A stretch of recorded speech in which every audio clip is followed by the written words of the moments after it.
C'est notre troisième rencontre. Elle ne se doute de rien. Quand elle marche, c'est le bruit des pas qui se trompe de direction qui se fait entendre. Car elle a la démarche de celle qui trébuche toujours, et inévitablement. Quel âge a-t-elle? Ton âge, et déjà, sur son visage, une grâce d'une profondeur infinie, celle de l'élu. Une irrésistible attraction nous a poussés l'un vers l'autre. Elle cherchait le père, et moi, je t'ai retrouvé. Une fois dans sa chambre, je me suis couché au plus près d'elle pour gagner sa confiance. Je crois qu'elle avait tout prévu. Elle s'est comportée avec moi avec un mélange de timidité et d'audace. Sur elle, j'ai tout exécuté. Du fond de mon guêpier, elle a essuyé les traitements les plus durs. Avec une complète inefficacité, elle s'est longtemps débattue avant de renoncer et de tirer sa révérence, épuisée. Je me suis ouvert entièrement à elle, avec candeur et naïveté. Au dehors presque optimiste, mais à l'intérieur tellement sombre et noir. Je ne lui ai rien laissé ignorer de tout ce qui te concernait. Je lui ai confié tous nos malheurs, j'ai parlé d'un amour hors du commun, un amour profond et doux. Sa respiration était pressée, je l'ai vu inquiète et agitée. Mes paroles lui ont-elles semblé trop obscures? Je lui ai parlé de bonheur, de tranquillité et de la nouvelle route qui, dans un instant, allait s'ouvrir devant elle. J'ai expliqué les moyens que j'allais utiliser, sans oublier de lui préciser que j'attendais de son épouvante des larmes, du sang, des plaintes interminables, des resserrements, des coups de pied, des éclats souverains et puis aussi du vomi. Une fois qu'elle aura avalé cette chose tiède et épaisse, cette chose étrange et étrangère à tout ce qu'elle est, sans parler de tout ce qu'elle aurait pu souhaiter pour son âge. Elle a hoché la tête, compréhensive, mais je crois qu'elle était morte de peur. Je l'ai trouvée crispée, non, tendue, oui, c'est ça, tendue et puis mi-fascinée, mi-révulsée, par mon récit haché, bredouillé et bégayé comme un pauvre zig, diable et triste drille.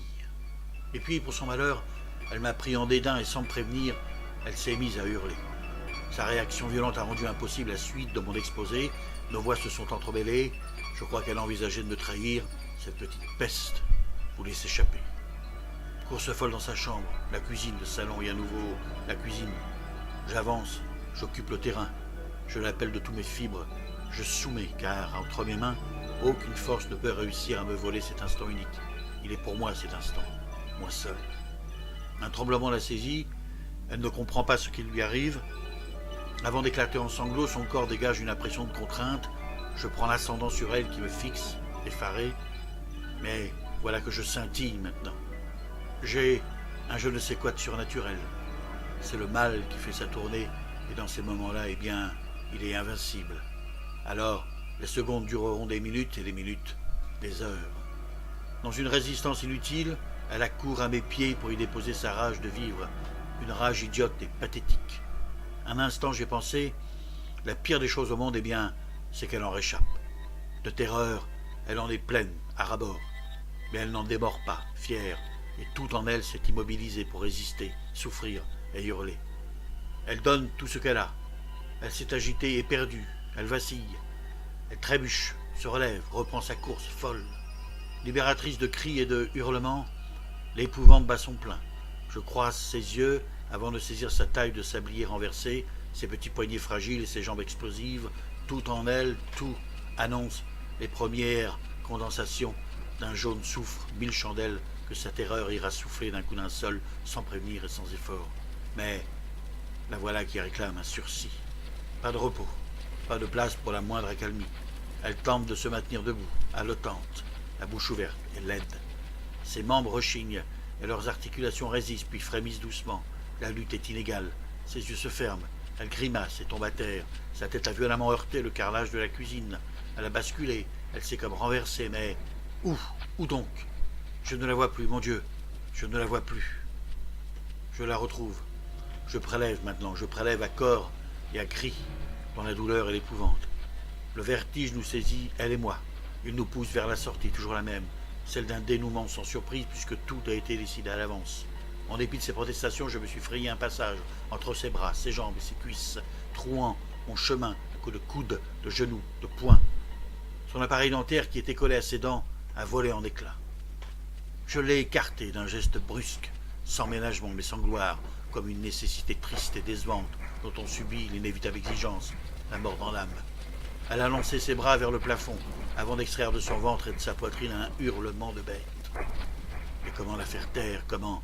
Il faut que je frappe, sans colère et sans haine, gonflée de boursouflures, bouffie.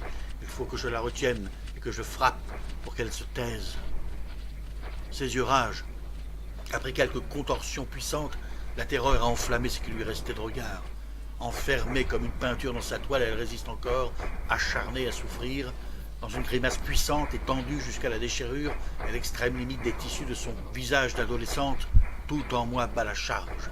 De son souffle, elle n'a pas cessé de m'éventer, langoureusement. Écumante de haine, je sais que ses ongles auraient bien aimé m'épingler avant de m'agrafer, de me punaiser au mur, comme un vieux papillon velu et laid. Il n'y a pas de cœur qui entende ses cris.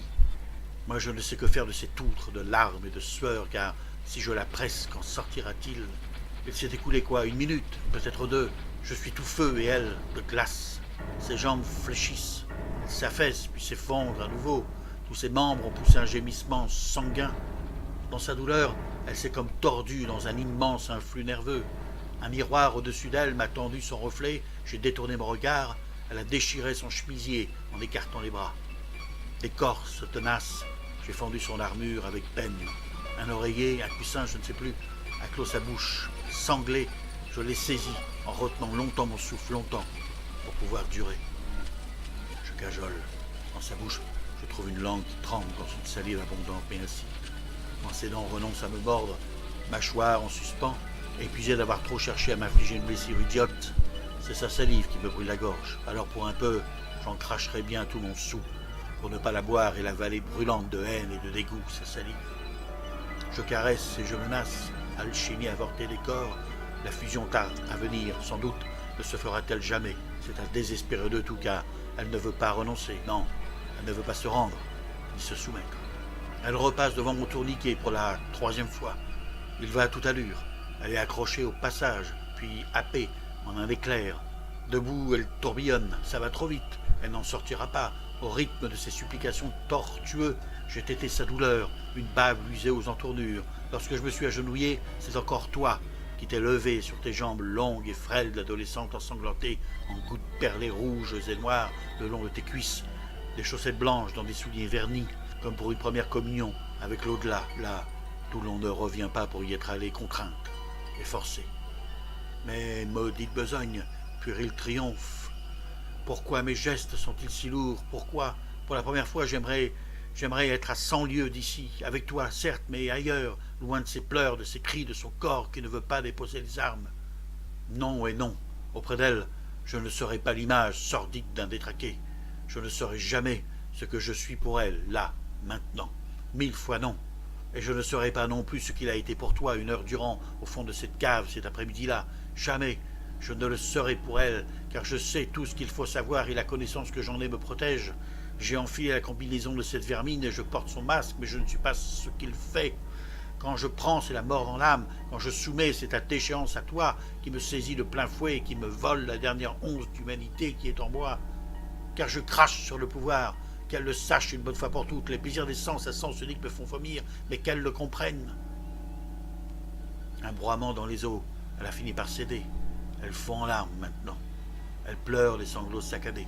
Elle pleure mais en silence et le temps s'est soudainement suspendu à son désespoir qui n'en finit pas de couler et de se déverser sur la moquette, les murs, le toit, la rue, le monde. J'aimerais tant pouvoir passer à travers son corps et ressortir indemne.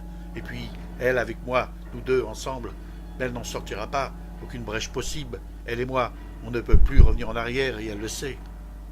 Elle cède du terrain maintenant, guette l'horizon et là, rampant sur le carrelage de la cuisine, les yeux fixés sur un objectif qu'elle croit réalisable, elle tente d'atteindre une porte, celle qui s'ouvre sur un jardinet situé derrière l'entrée principale du pavillon. Mais son effort n'en finit pas, il dure une éternité. Je ne pense même pas l'en empêcher. Je suis sûr d'une chose, contre ma détermination, pas de recours, pas de contournement possible, car mon souffle est inépuisable et ma veine, une source intarissable. Inépuisable et intarissable, ma veine. Sa situation, qui en aurait tellement besoin, ne changera plus. Je suis sûr qu'autour d'elle, les fantômes de ceux qui auraient pu la sauver et l'apaiser se succèdent. Ses parents, ses amis, ses frères et sœurs. Elle fond, secouée de spasmes. Elle m'observe à peine, Ses yeux fixent un mur qu'ils ne reverront jamais plus. Quant au papier peint, la table, le lit, la chaise, même certitude, même constat. Pauvre secours, mais où est-il? Imprévisible, elle tente de se redresser, le visage baissé et blême, dans un silence intolérable. Chancelante et moribonde, la voilà maintenant qui se lève. Elle se tient devant moi dépouillée. Elle a l'air de dormir debout, mais quelle impatience dans ses mains qu'elle me tend. Quelle folie aussi. Elle lève la tête, une grimace l'enlaidit, elle serre les dents. À tâtons, elle cherche une direction. Aveugle, elle tend les bras pour m'atteindre. Toute haine dehors, mais le tremblement de ses membres l'en empêche. Elle esquisse un geste d'une menace pathétique, avant de s'écrouler défaite. Et mon intervention a été soudaine, rapide, précise. L'espace d'un clignement de paupières.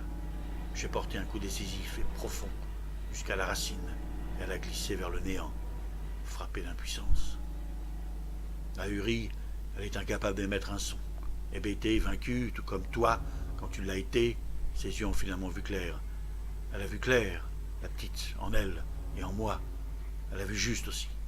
Lucidité fulgurante et tragique. C'en est fini de sa liberté. Elle étend ses bras, ses mains s'en détachent, plutôt l'ombre qu'un soleil dévastateur qui vous dévore.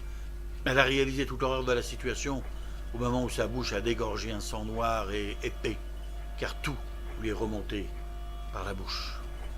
Allongée sur le ventre, elle semble avoir atteint les limites extrêmes de la résistance humaine.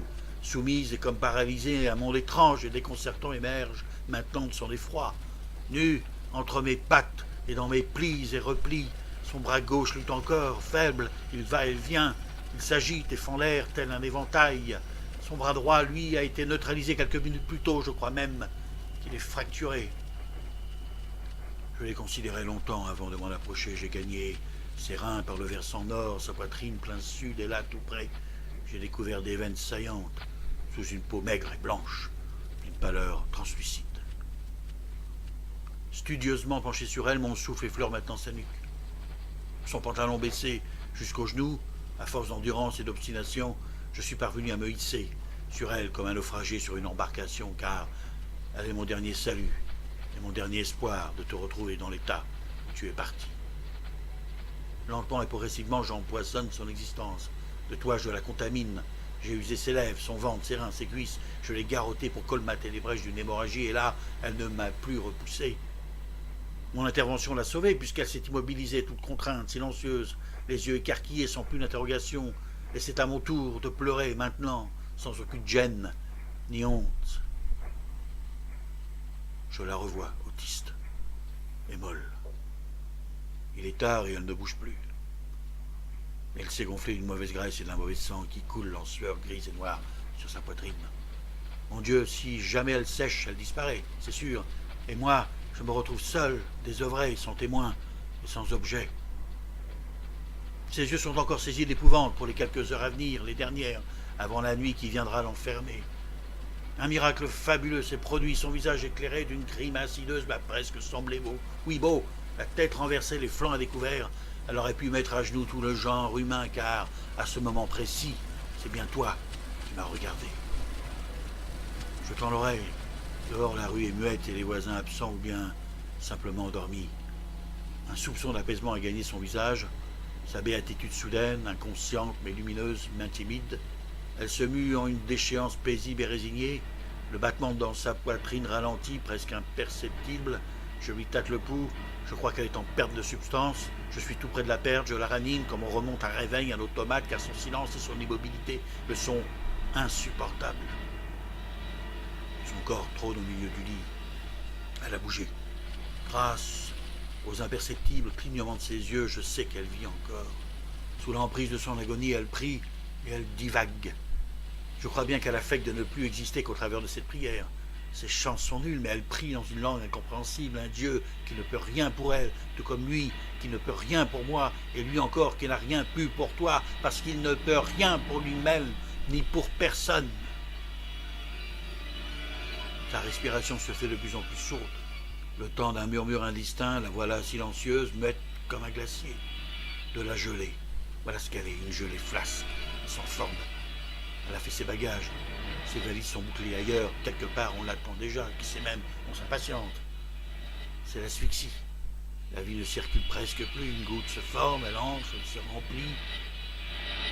Elle veillera sur son agonie jusqu'à l'aube, têtue et seule, attendant jusqu'à la dernière minute un secours qui n'est pas venu, ou bien un signe. Mais quel signe, et puis de qui? De ce monde-ci ou bien de l'autre? Elle survivra quelques heures encore, résignée face à la mort. Son agonie n'aura produit aucune tragédie, mais elle en aura terminé une, la sienne. Son corps stérile, totalement désaffecté, incapable à présent pour l'éternité de produire quoi que ce soit, et bien ce corps, c'est sur la pointe des pieds que je l'ai quitté, les portes grandes et ouvertes, et le portail du jardin aussi, comme on s'absente pour faire une course au coin de la rue, même si je sais que je ne reviendrai jamais plus. Mais ça, je n'ai pas osé le lui dire pour ne pas qu'elle désespère de moi. Et puis, au même moment, j'ai entendu une horloge battre à la mesure, dire qu'elle n'a pas cessé de battre tout du long, et c'est seulement maintenant que je m'en rends compte. Tenez, écoutez, écoutez donc, les battements s'accélèrent, le monde alentour avec eux. Je n'ai eu plus qu'une envie, qu'une exigence, qu'un réflexe de bête affolée, sortir au plus vite et vite, au prochain battement, non, avant même, bien avant, entre deux coups de semonce, car soudain tout s'est agité violemment, et tout m'a dégoûté, tout, absolument tout. Je te hais, poupée disloquée, je te hais, oui, je te hais.